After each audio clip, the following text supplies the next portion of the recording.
Good day, everyone. Our discussion for today is all about using primary documents in social studies and histories by Sandwell.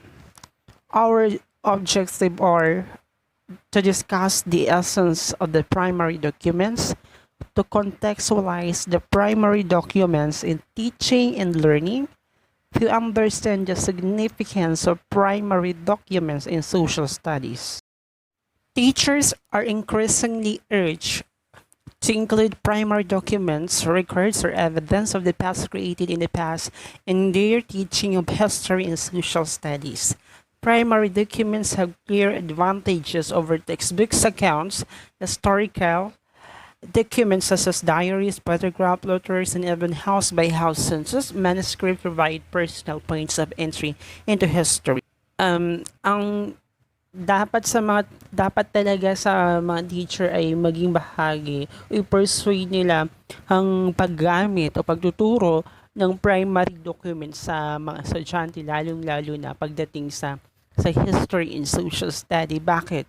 Kapag ang isang bata ay matuto gumamit ng primary documents o primary resources, ay magiging effective sila kung paano umintindi sa history, kung paano maging kagaya ng historian, paano sila mag-interpret ng evidence, and kung paano nila mauunawaan ng sitwasyon sa pamamagitan yan ng paggamit ng primary documents na matatagpuan, magagamit o matatagpuan sa iba't ibang uri ng primary sources.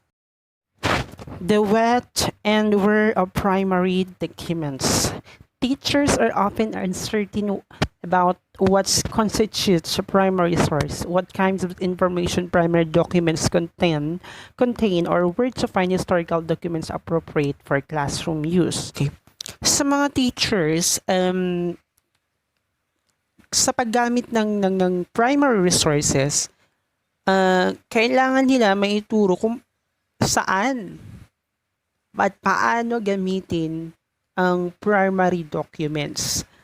Kasi mismo sa pagtuturo, kailangan ikaw as a teachers, alam mo kung paano gamitin, alam mo kung saan gamitin. Nang sang ganon, pag naituro mo ito sa mga bata, alam ng mga bata na kung ano ang kalagahan ng documents, saan ba nararapat ang primaryang dokumentaryong ito at saan to gagamitin para maunawaan nila kung ano ang tamang paggamit at saan dapat gamitin ang documents na ito. Defining primary documents. Primary documents are those records created in the past that are close to the time under study that have survived into the present. Pag sinabi natin yung primary documents, ito yung mga ebidensya na kung saan original na mula doon o mula sa mga nangyari doon na records.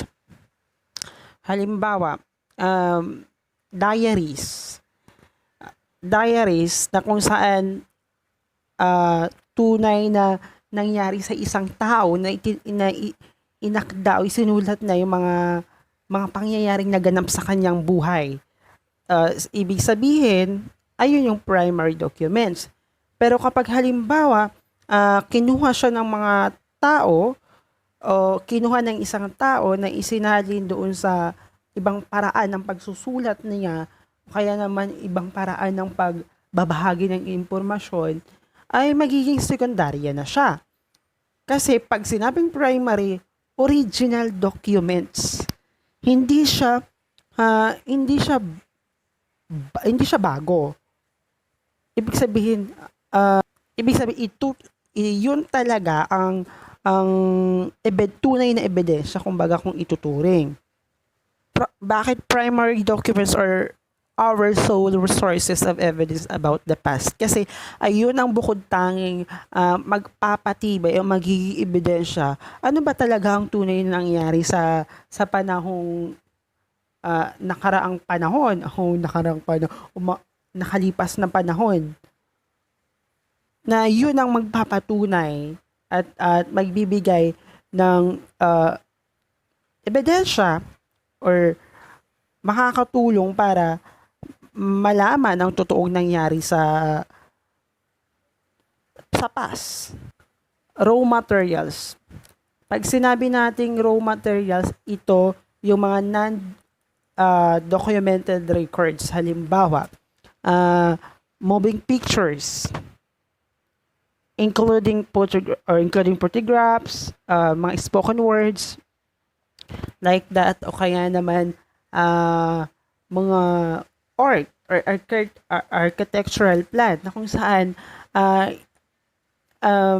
naging bahagi siya ng mga historian na ma-figure out ano ba talagang nangyari sa panahong iyon or in the past. One of the examples of primary documents ay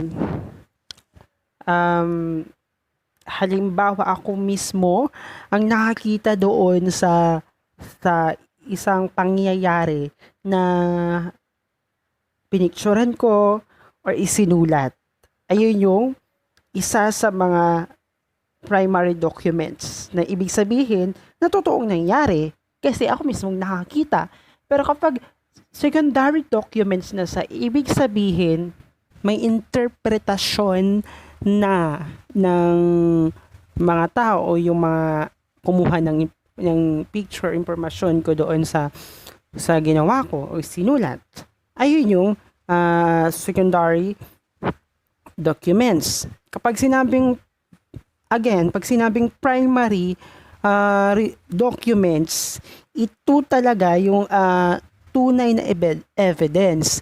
Pero pag sinabing secondary, may interpretasyon na ng ibang tao.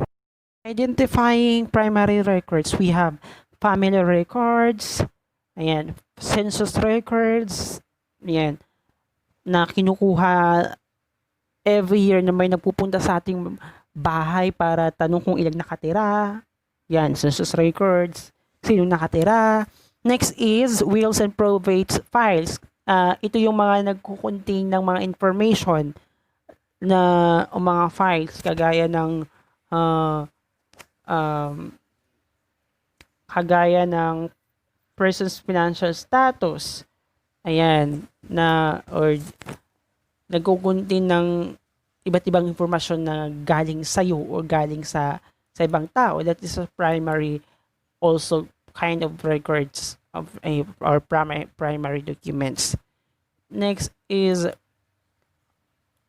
cemetery records, birth and death records, old maps, photographs and images, household artifacts, ayan, newspapers, court records, historical textbooks, military records, business and industry records, local government records. Ayan yung mga iba't ibang uri ng record or document na pwede nating magamit o hahanapin. Locating primary documents online. Prior to large-scale computerization of primary documents, educational publishers assembled a small selection of primary documents useful in teaching. The most famous series being is the Jackdaws. Before wala pang online, so ang mga historian or mostly sa mga naghahanap ng mga primary documents, talagang minamanual, hinahanap nila, like for example, nagpupunta sila ng museum o kaya naghahanap sila sa mga lugar na kung saan nangyayari doon. Pero ngayon, pwede na siyang mahanap through online. Kagaya ng mga videos, o di ba? Kasi lalo na sa mga cases ginagamit yung mga videos for evidence lalo sa mga crime. Jackdaw series provide file folders with reproduction of variety of primary sources, kagaya ng sulat, pictures, government reports about particular issues and event na pwedeng magamit ng mga bata bilang guide sa pag-interpret doon sa sa isang pangyayari or isang documents. Maaari nila yung maging supporting materials kagaya ng sabi ko nga, yung videos o kaya naman yung mga pictures na makikita online na kasi minsan ngayon may mga pictures na edited. So make sure us na bilang tayo ay naghahanap ng mga resources or sources, kailangan nating siguraduhin na yung picture na yun ay totoo. Hindi siya edited. Ngayon, mas napadali ng, maaari na mas mapadali ang paghahanap ng primary documents kasi meron na tayong technology na kung saan pwede na natin hanapin through online. The next the discussion will be presenting by Ella Machantan. Next is introducing the idea of primary sources. And now, here are some ways to introduce towards your students the role of primary documents or resources. First, ask your students to keep a record about their works or documents because sooner or later, that particular document will serve as a primary document used by other people. Second, arrange for students to create a journal, diary, or short essay. Those things will serve as a primary documents as well. Next, get students to create a time capsule that best represents their lives, the lives of their family, or their school. When we say time capsule, it is something that will keep the records of your work and it will be useful sooner. Lastly, invite students to write a history of their lives or from their family and etc. So those things I have mentioned are the examples in introducing primary documents. Because for example, journal, diaries of a particular person is considered as a primary document because the person itself did it. Okay? So let's proceed on the how and when of primary documents. Meaning, it is a question on where a particular primary documents came from. So aside from the person itself, primary sources are the only authentic connections between the past and the present.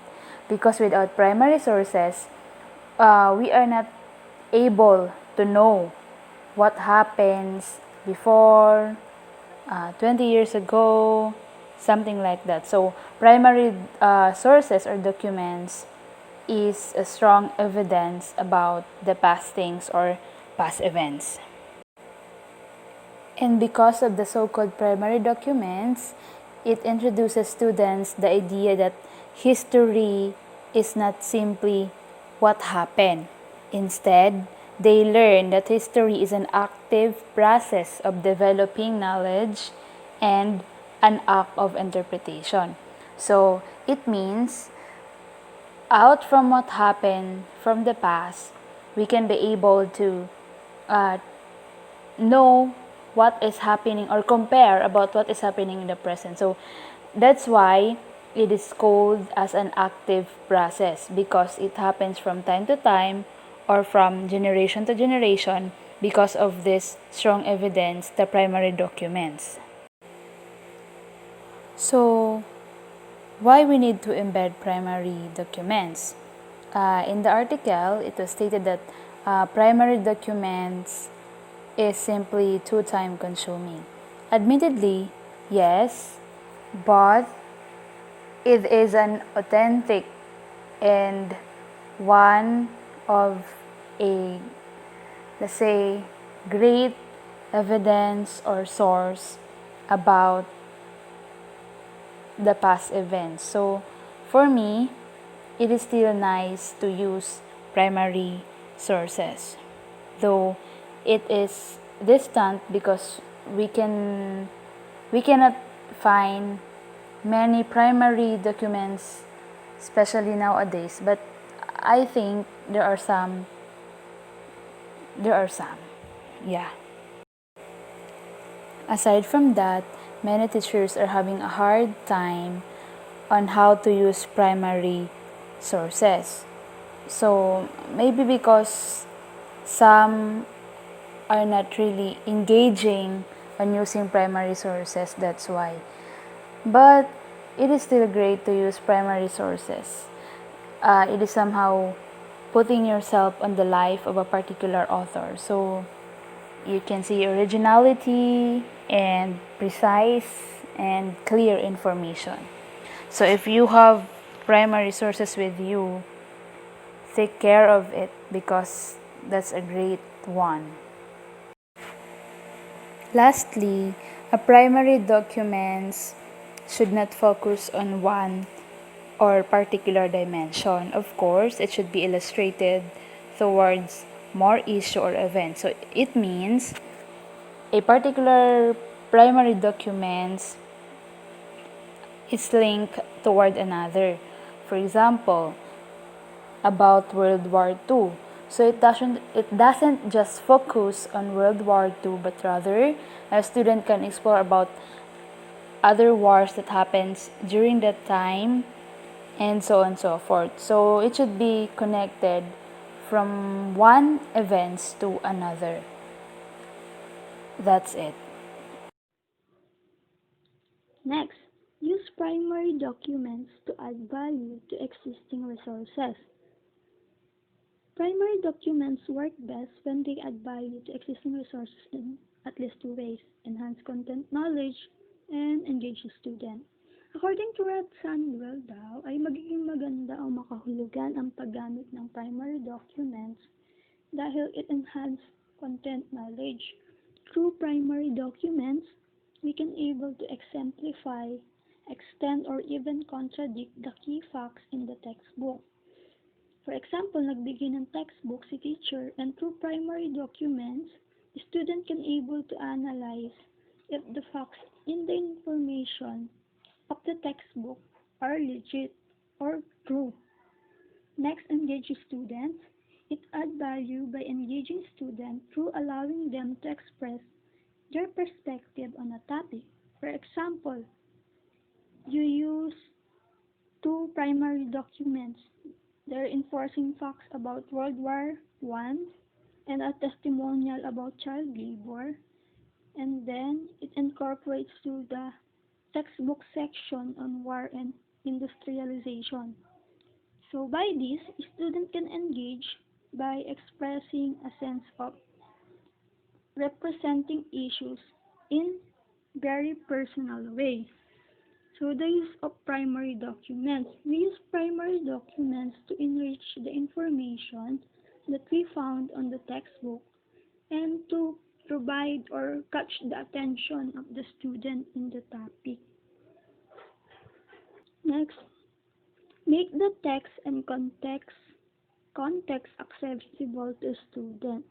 When we say text, does not refer to textbook but to the primary document that they use as the sources of evidence about the past or a source of evidence about past.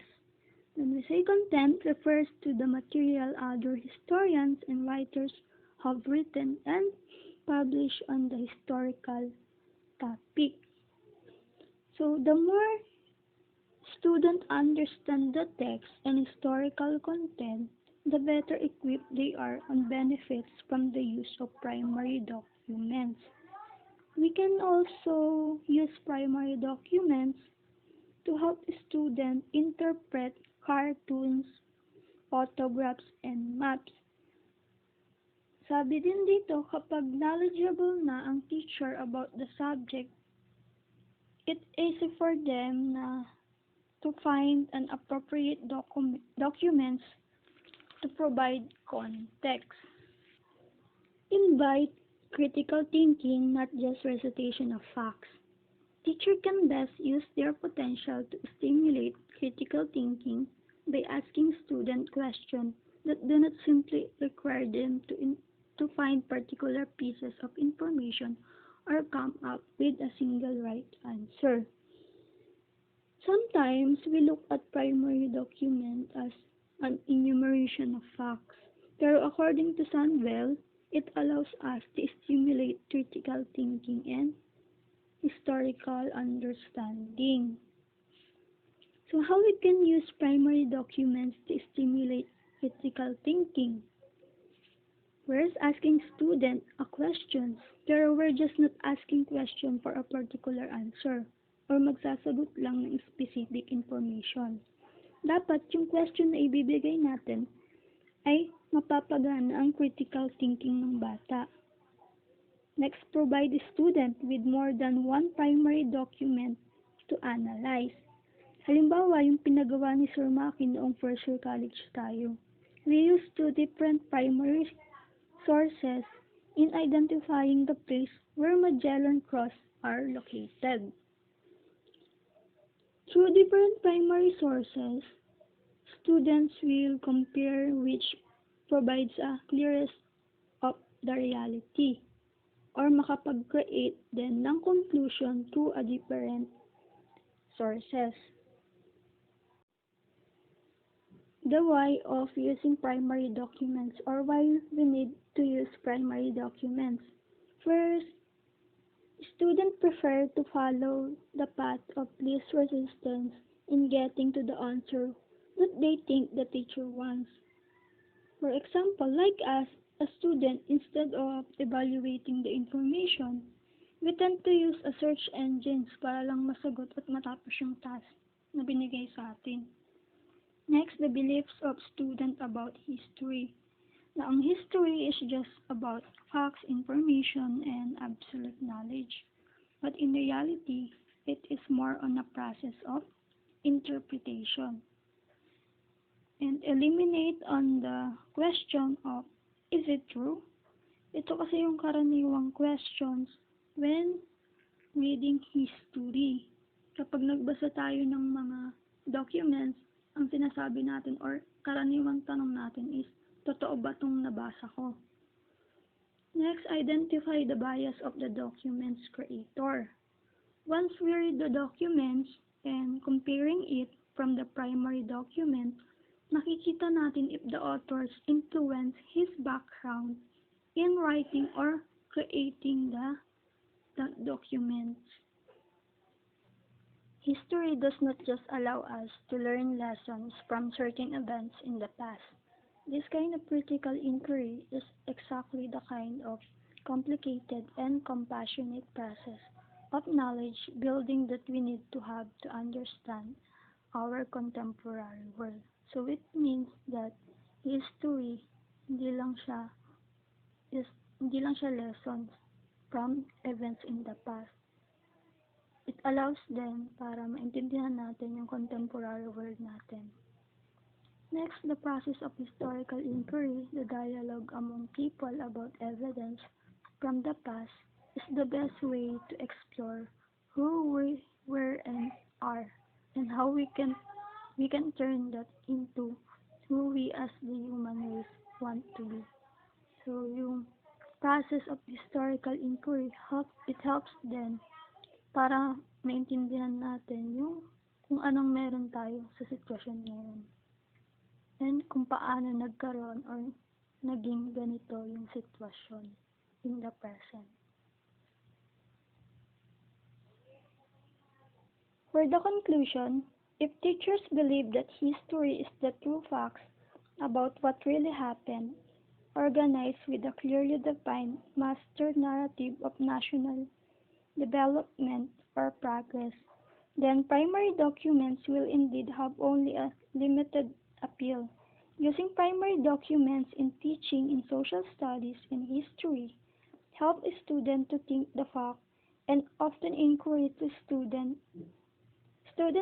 the tool to think critically and creatively about human societies, including our own. Teacher must guide the student on how to choose and criticize the primary sources as a tool of creative evidence and resources. And that's all. Thank you.